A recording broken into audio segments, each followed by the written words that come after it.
आज की हमारी क्लास में हम अपनी अमेज़न की प्रोडक्ट लिस्टिंग पे आने वाली कुछ प्रॉब्लम्स को देखेंगे। इनकी प्रॉब्लम्स आने की क्या वजूहात होती हैं, हम वो रीज़न जानेंगे। तो चलें स्टार्ट करते हैं। अमेज़न पे किसी भी प्रोडक्ट को सेल करने के लिए हमें उस प्रोडक्ट को अमेज़न के सेलर सेंट्रल अकाउंट पे जाके लिस्ट करना होता है। हमें अपनी प्रोडक्ट की लिस्टिंग पे ऑर्डर उसी वक्त तक रिसीव हो सका करेंगे जब तक हमारी प्रोडक्ट की लिस्टिंग का जो स्टेटस है वो एक्टिव स्टेटस है। समटाइम्स हमने अपनी प्रोडक्ट को अमेज़न के सेलर सेंट्रल अकाउंट पे जाके लिस्ट करके अपडेट तो कर दिया होता है, लेकिन स्टिल हमारी लिस्टों में जो है कोई मिसिंग इंफॉर्मेशन होती है, जिसकी वजह से हमारी जो लिस्ट का जो स्टेटस है वो सप्रेस्ड स्टेटस हो जाता है। अगर आपको ये प्रॉब्लम आती है तो आपने सबसे पहले जाके अपनी लिस्टों को जो है वो चेक करना है, और अगर आप की लिस्ट में जो है कोई इंपॉर्टेंट इंफॉर्मेशन जो है वो मिसिंग है तो आपने अपनी उस सप्रेस्ड लिस्ट के अंदर जो है उस इंपॉर्टेंट इंफॉर्मेशन को ऐड करके अपडेट कर देना है। तो इस तरह से जो है आपकी ये प्रॉब्लम जो है वो रिजॉल्व हो जाएगी। अगर आपको स्टिल जो है वो हाईलाइट नहीं हो रहा तो आपने इन्वेंट्री रिपोर्ट्स में जाके जो आपकी सप्रेस्ड लिस्ट है उसकी जो है वो उस वाली लिस्ट की जो है आपने जो है वो रिपोर्ट को जो है वो डाउनलोड कर लेना है। उसकी बेसिस पे जो है आप हाईलाइट कर पाएंगे कि प्रॉब्लम किस वजह से है। आप जो है अमेज़न के कॉन्टैक्ट सेंटर से भी कॉन्टैक्ट करें और जो है उनसे पूछें कि प्रॉब्लम जो है वो किस वजह से है। जब आप ये प्रॉब्लम जान लेंगे तो उसके बाद जो है आप उस प्रॉब्लम को रिजॉल्व कर सकेंगे। मुझसे मेरे एक स्टूडेंट ने जो है क्वेश्चन पूछा। उसने कहा कि सर मैंने जो है अपनी प्रोडक्ट को जो है वो अमेज़न पे लिस्ट किया था और मेरी जो लिस्टिंग है उसका जो स्टेटस था वो एक्टिव था, लेकिन स्टिल मुझे जो है कोई भी ऑर्डर जो है रिसीव नहीं हुआ। उस स्टूडेंट ने ये किया कि उसने अपनी प्रोडक्ट की प्राइस को जो है वो काफ़ी कम कर दिया और उसने वेट किया कि स्टिल उसे कोई ऑर्डर रिसीव होता है या नहीं होता। तो प्राइसिंग कम करने के बाद भी उसको जो है अपनी प्रोडक्ट के लिए जो है कोई भी ऑर्डर रिसीव नहीं हुआ। तो उसने जो है वो रीज़न जो है मुझसे पूछी, तो मैंने उसको यही रिकमेंड किया कि आप जाके ना अपनी लिस्टिंग को चेक करें।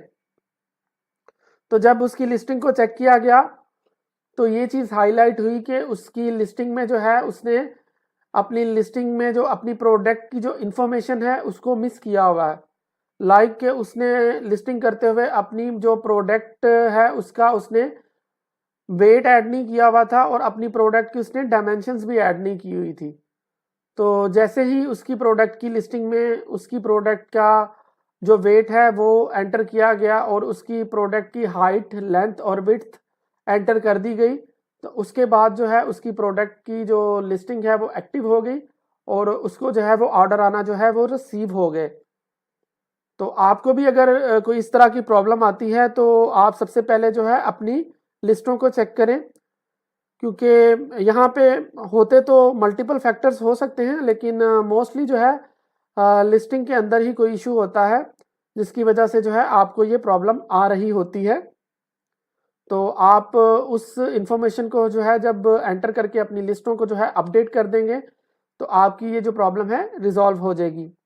आपको प्रॉब्लम आती है स्टूडेंट को, वो समटाइम कर क्या देते हैं, वो इस तरह से कर देते हैं कि वो अपनी प्रोडक्ट की लिस्टिंग करते हुए जब किसी ऐसी प्रोडक्ट के साथ मी टू कर देते हैं जिसके पास जो है वो बाय बॉक्स ही नहीं होता। मतलब अमेज़न पे कुछ ऐसी लिस्टिंग भी मौजूद हैं, कुछ ऐसी प्रोडक्ट भी हैं जहाँ पे जो है कस्टमर्स को मैन्युअली जाके प्रोडक्ट को जो है वो सिलेक्ट करके उसको ऑर्डर प्लेस करना पड़ता है।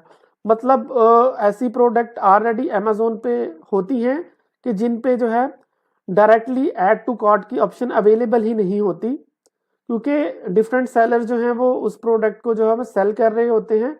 तो आप जब किसी ऐसी प्रोडक्ट के साथ जाके मी टू कर देते हैं कि जहाँ पे बाय बॉक्स की जो है बाय बॉक्स अवेलेबल ही नहीं होता, तो जब बाय बॉक्स अवेलेबल ही नहीं है तो इट मीन्स के बाय बॉक्स जो है उस वाली लिस्टिंग में रोटेट भी नहीं कर रहा।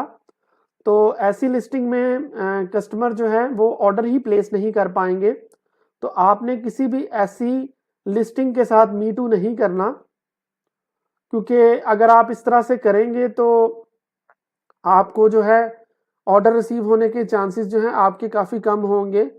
क्योंकि इस तरह की लिस्टों में होता ऐसे है, मोस्टली इस तरह की लिस्टों के लिए जो है कस्टमर्स को डिटेल्स में जाके चेक करना पड़ता है, और कस्टमर ऑब्वियसली कस्टमर जो है उसी को ऑर्डर करता है उस लिस्टिंग के अंदर जिस वाले सेलर की प्राइस जो है सबसे कम होती है।